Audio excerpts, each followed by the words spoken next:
everyone. Today we are going to look at my new product here, my elephant for Unity, and we're also going to talk about root motion. So I have a lot of people that ask me about root motion. So here is the elephant's skeleton, and it's just a basic Blender setup, I guess, with IK. And of course, I'll just kind of show real quick how I do this. I have to turn off auto IK. So I have a basic IK. This is my, I call it my center of gravity, but it's not really that. It just means that I can pull them down. And then, of course, IK on the legs and the pulleys to do the angle of the knee. And for the trunk and tail, I don't do any IK because Blender has an internal IK system. So now if I were doing this character for a movie or something, then I would probably set up all these different, things to animate him with. But when he's just being animated for a game, then he doesn't need all this, special stuff. So using something like Blender's Auto IK works really well because I can grab his trunk. A lot of times I like to do it in view. Grab his trunk and move it around, and it's just a real quick, easy IK for these parts. Same thing with the tail. So that's basically how I do my rig, and I have a root bone. If you look down here, elephant root bone, and then I have my COG, my center of gravity. And then I start the pelvis. Okay, so I always have this root bone, and that'll move it, globally for root bone motion in Unity.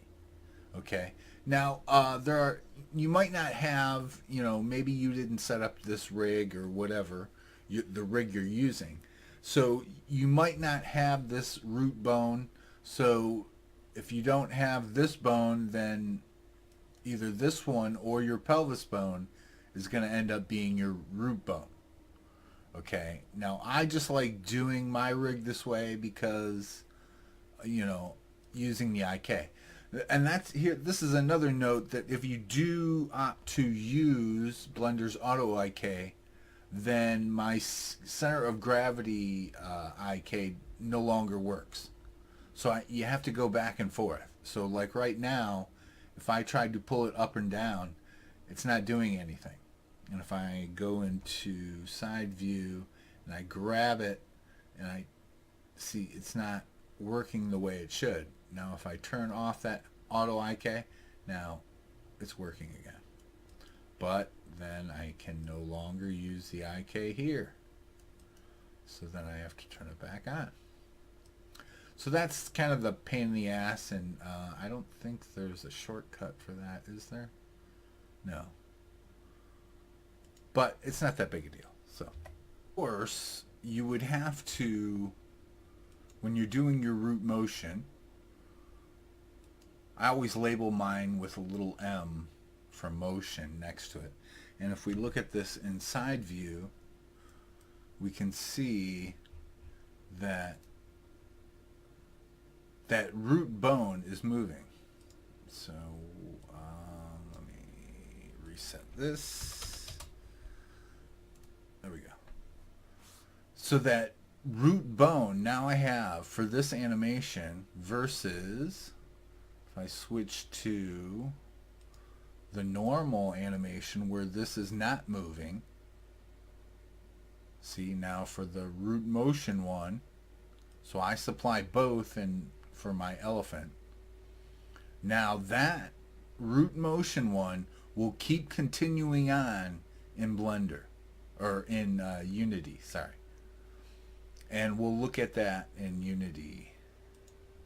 Anyway, so this is how I do root motion. And just a quick look at this elephant. I can, using the rig, this elephant that I'm selling, he can be any elephant. So he could be an Asian elephant, but then I have to put the Asian morph on him, blend shape.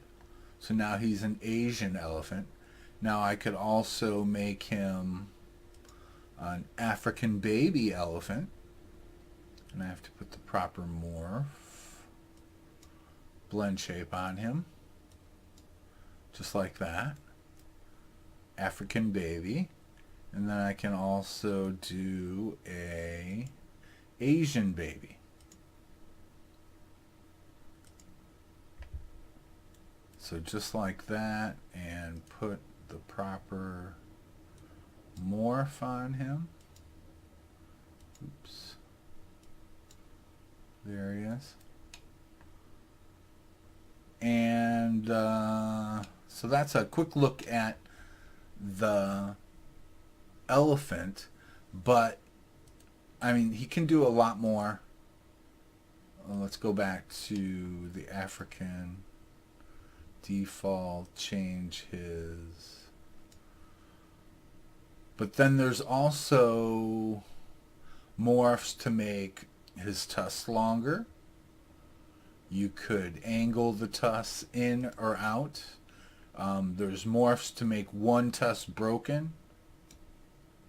So you could have a range of different elephants, different looking elephants, eye size, ear shape. But let's see how this works out in Unity with root motion. So here are the elephants. And you can, when you first bring them into your scene, then they're all going to be the same size, no matter if they're a baby or an adult.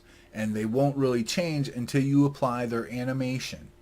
So the animation determines, the skeleton determines which kind of elephant it is, really. And then you apply the morphs.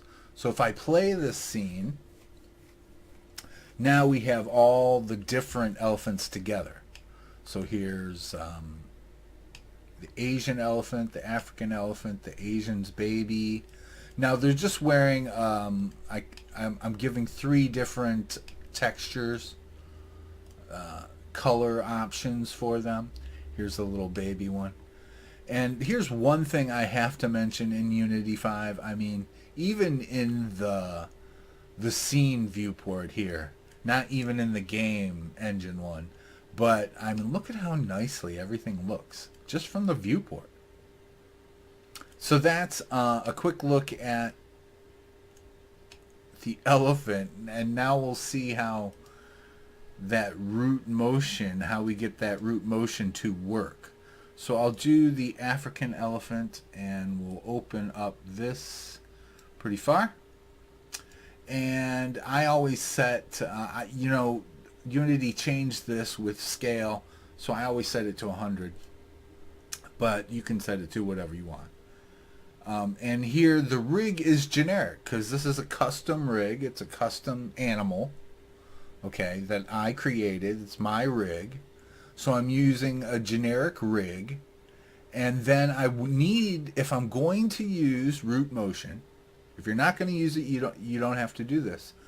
But if you want to use root motion, then you, here, the root node, you select your root bone. Okay, so I actually named my root bone. So I just have to go down and select that, which I already have, and it's already been applied. So now when I go into the animation, here I'm already on the run. And let's zoom in a little. And we can see him run here. Oops, there we go. So just like that. root motion works. And that's a quick look at my elephant too. Maybe if I'll just show you real quick. The elephant and his body and all the different morphs. See right now, I have a few morphs on him. So he has a larger eye, he has nose grip, it even has a blinking animation. It comes with the blinking animation. He has longer tusks here, and I think they're even angled inward a little bit, unevenly of course. And some body sag, some belly sag on him a little. But I hope everybody likes the elephant. You can do a bunch of different stuff with him. He comes with all the different animation that you would need. Let me just show that before I go here. And every elephant has its own animations for each one. So there's death, eat to. I'm not going to show off the animation. You can come to the site. Hopefully I'll have a demo up pretty soon. But that's a look at all the different animations that the elephant comes with. But I hope this helps. So everyone have a good one.